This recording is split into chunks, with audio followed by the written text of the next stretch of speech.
আমি পারাদীপ আজ নেতা নয় জনতা নিয়ে চলে এসেছি মালদা দক্ষিণ লোকসভায়। মালদা দক্ষিণ লোকসভা কেন্দ্রের অন্তর্গত বৈষ্ণবনগর বিধানসভা, আর সেখানকার বীরনগর বাজারে। এবং বীরনগর বাজারে আমার সঙ্গে রয়েছেন বীরনগর একের অনেক মানুষ, স্থানীয় বাসিন্দা যারা রয়েছেন তারা আমাদের সঙ্গে রয়েছেন, এবং লোকসভা নির্বাচনের আগে তারা তাদের সমস্যার কথা, তাদের সুযোগ সুবিধার কথা, গত 5 বছরে তারা কি চেয়েছেন, কি পেয়েছেন, সবটা নিয়ে আলোচনা করবেন বা মনের কথা বলবেন আমাদের সঙ্গে।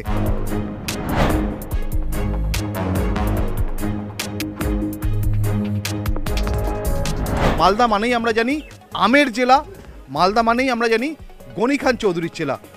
বরকত গনি খান চৌধুরী 1980 থেকে 2004 পর্যন্ত এখানে টানা সাংসদ ছিলেন। 2006 সালে তিনি মারা যান, কিন্তু তার মারা যাওয়ার পরের 1.5 দশক কেটে গেছে।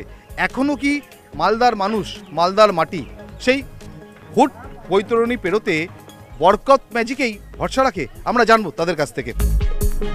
এটা অ্যাকচুয়ালি আগে ছিল, এটা আমরাও ছোটোকাল থেকে শুনে এসেছি এবিএ গনি খান চৌধুরী বরকতদার কথাটা। তো উনি যখন বেঁচে ছিলেন, যখন আমাদের মালদা জেলার জন্য যা প্রোগ্রেস করেছিলেন সেটা ভালো ছিল, কিন্তু এখন ওই পরিবারের যেনারা সদস্য এমপি এমএলএ হচ্ছেন, কিন্তু ওনারা এখন কোনো কিছু কাজ করতে পারছেন না। বরকত সাহেব উনি এলাকার জন্য মালদা উন্নয়ন করেছেন বলেই ওই বরকতদার কথা মতোই তার ডালুদা এবং ঈশা খান ভোটে জিতে আসছে। কিন্তু আমাদের বীরনগরের জন্য কেউই এখন পর্যন্ত কিছু করে না। গঙ্গা ভাঙন এলাকার মানুষ আমরা ক্ষতিগ্রস্ত। আমাদের পুনর্বাসন এখন পর্যন্ত কারো হচ্ছে না এবং নদী স্থায়ীকরণ করা হচ্ছে না। আমরা চাই যে আমাদের নদী স্থায়ীকরণ করা হোক।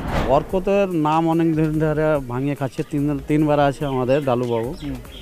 গঙ্গার এত বড় গঙ্গা কাটছে, একবার ও দেখা করতে আসেনি এখানে, একজন একটা তিরপাল পর্যন্ত দিয়ে যায়নি, বুঝলেন কি না? ও কোনো কাজ করছে না। ভোটের টাইমে ভোটে আসে, বরকতদার ওই নাম ভাঙিয়েই ভোটটা নিয়ে আবার চলে যায়। বরকতদা বেকারদের জন্য অনেক কিছু করেছে। ওর মারা যাবার পরে এরা সব বেকার, যারা পাস করছে এমপি এমএলএ সব বেকার।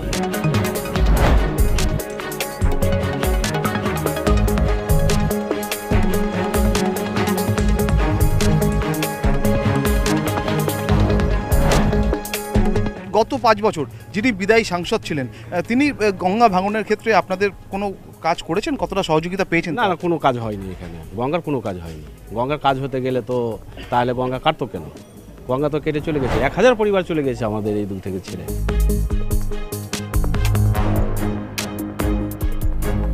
এই যে বৈষ্ণবনগর, শুধু বৈষ্ণবনগর কেন, একই সঙ্গে যদি মালদা দক্ষিণ হোক কিংবা মালদা উত্তর, এখানকার মানুষের একটা জ্বলন্ত সমস্যা হচ্ছে নদী ভাঙন। হাজার হাজার একর গঙ্গাতে জমি পড়ে গেছে, মানুষ লাখে লাখে চলে গেছে। এখান থেকে প্রায় 5 কিলোমিটার গঙ্গা দূরে ছিল, কাটতে কাটতে কাটতে গ্রামে ঢুকে গেছে সম্পূর্ণ। এখানকার লোকের বসার কোনো ব্যবস্থা করতে পারছে না। রাজ্য সরকারও কিছু করছে না, কেন্দ্র সরকারও কিছু করছে না। এখানে এমপি যে পাস করে গেছে, একদিনও শুনতে পেলাম না যে ও অ্যাসেম্বলিতে কথা বলে যে হ্যাঁ গঙ্গা ভেঙে যাচ্ছে, ওই ঠিক করতে হবে। আমাদের মাননীয় যে এমপি আছে ডালুদা, কোনোদিনই বলতে শুনলাম না, এলাকাতেও আসে না। এটা পার্লামেন্টে কোনো সাংসদ গিয়ে এই কথাগুলো তুলে না। আমাদের যখন ভোট আসে তখন ভোটের সময় এসে প্রতিশ্রুতি দিয়ে ভোট নিয়ে নিচ্ছে, নিয়ে নেওয়ার পর সব কিছু ভুলে যাচ্ছে। এখানে প্রত্যেক বীরনগরবাসীর একটাই প্রবলেম, সেটা হচ্ছে গঙ্গা ভাঙন। এটা আমরা পার্মানেন্ট সলিউশন চাই, যে সিট পাইল করা হবে। যখন ভোট দেন তখন আপনাদের এই গঙ্গা ভাঙনের সমস্যা মাথায় থাকে না? আপনাদের ভাবেন না? আমাদের এই কথাটা তো মাথায় থাকে, আমরা ভাবি, তবে তারপরে দেখছি সাধারণ মানুষ ভোট দিচ্ছে। মানুষ যদি সজাগ না হয়, সচেতন না হয়, তাহলে তো কিছু করার নেই। তবে আগে থেকে মানুষ এবার সজাগ হয়েছে, সচেতন হয়েছে এবং স্বতঃস্ফূর্ততার সঙ্গে মানুষ ভোট দেবেন। সামনে ভোট তো দেবেন?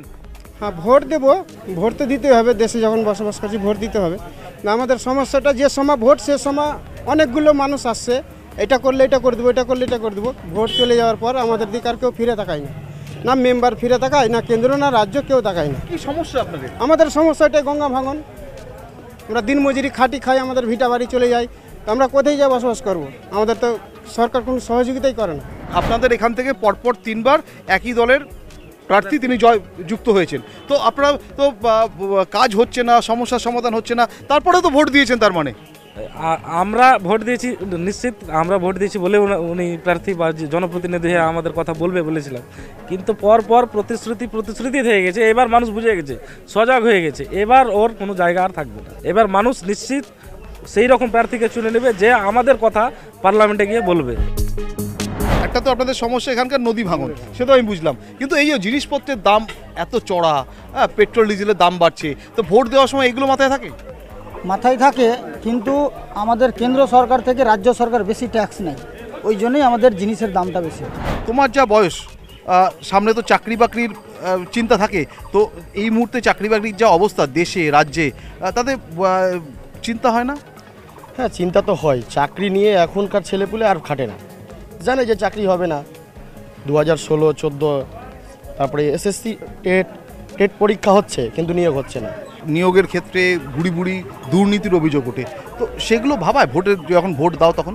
হ্যাঁ, সে তো উঠবেই। ভোটের আগে তো দুর্নীতি অনেক হয়েছে, মানুষ তার জবাব দেবে। এবার ভোটের আগে আমরা দেখলাম যে গ্যাসের দাম 200 টাকা কমিয়ে দেওয়া হলো। কি মনে হয়, এটা মানুষের জন্য নাকি ভোটের চমক? এটা সামনে লোকসভা ভোট 24-এ, তার জন্যই গ্যাসের 200 টাকা দাম কমিয়ে দেওয়া হলো।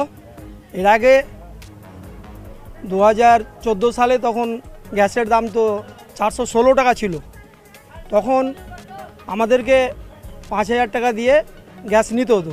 মোদি সরকার এসে গ্যাসটা ফ্রি করেছেন এবং গ্যাসের দামটাকে ডবল করে দিয়েছেন। মানুষকে মানে দুর্দশার জায়গায় ফেলে দিয়েছে। এইখানকার যিনি বিদায়ী সাংসদ, তাকে শেষ কবে দেখেছেন বা কতবার দেখেছেন? আমরা এখানে বীরনগর আমরা একদিনও দেখিনি, কোনোদিনই এখানে আসেনি। বিদায়ী সংসদ উনি তো বোধহয় আমি তো দেখতেই পাইনি বোধহয়। আর ওনাকে তো তালা বন্ধ করে রেখেছে ওনার ছেলে, আমরা শুনতে পাচ্ছি নিউজ মিডিয়ায় এরকমটা খবর উঠছে। ঘরে বন্দি হয়ে উনি আর কি করবেন মানুষের জন্য? বিদায়ী সাংসদ শেষ কবার দেখেছেন, শেষ কবে দেখেছেন? ফুল আমার এত বড় হয়ে গেল, আমি একবারও দেখিনি ইলেকশন। কি বলছেন? না 3 বারের সাংসদ, 3টে টার্মের সাংসদ, 2009, 2014, 2019, বলছেন 15 বছর দেখেননি। এটা ঠিক বলছেন না? 15 বছর দেখিনি, এই বীরনগর বাজারে দেখিনি। 15 বছরে একবার আসেনি। ওর পার্টির সমর্থক আছে, বলুক যে এখানে একটা মিটিং করেছে, প্রোগ্রাম করেছে, এই 10 বছরে দেখার বিগত। আমার তো মনেই পড়ছে না যে দেখেছি ওনাকে। তবে 2009 সালে যখন হয় ভোট, যখন হয় সেই সময় বোধহয় একদিন দেখেছিলাম, আমাদের বীরনগর হাই স্কুলে এসেছিলেন প্রচারে, সেই সময় ছিলেন উনি, অসুস্থ ছিলেন, তো সেই সময়ই দেখেছিলাম। আর তারপরে আর মানে তাকে আর দেখাই হয়নি, আমরা টিভির মধ্যে দিয়ে মাঝে মধ্যে দেখি।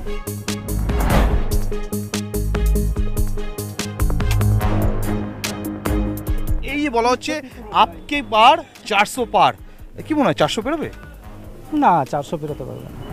এই বলা হচ্ছে আপকি বার 400 পার, 400 পেরোবে মোদী সরকার? না, কোনো মতেই না। আমরা আমাদের আড্ডা আলোচনার একদম শেষ পর্যায়ে চলে এসেছি। নেতা নয় জনতা নিয়ে কথা বলতে গেলে কথা শেষ হয় না, কিন্তু মালদা দক্ষিণের মানুষ তারা কেমন সাংসদ চান, আমি মালদা দক্ষিণের যারা ভোটার তাদের কাছ থেকে, তাদের মুখ থেকে একেবারে শুনবো। আমরা সাংসদ এটাই চাই যেন আমাদের জনসাধারণের কাজ করে, এলাকার মানুষের কাজ করে। কেমন সাংসদ চান? যাতে আমাদের গঙ্গা ভাঙনের কাজ করে সেরকম সংসদ চাই আমরা।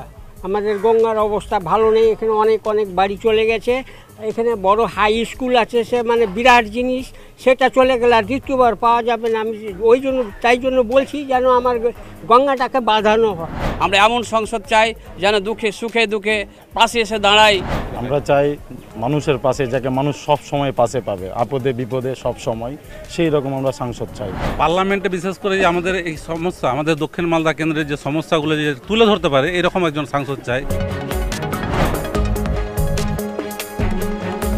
এবার মালদা দক্ষিণে ত্রিমুখী লড়াই। একদিকে বিজেপির শিরূপা মিত্র চৌধুরী, অন্যদিকে তৃণমূল কংগ্রেসের শাহনাজ আলী এবং কংগ্রেসের ঈশা খান চৌধুরী। এবার এই ত্রিমুখী লড়াইতে মালদা দক্ষিণের রায়, মালদা দক্ষিণের ভোটাধিকার কোন দিকে যায় তার উপরই নির্ভর করছে এই মালদা দক্ষিণের ভাগ্য।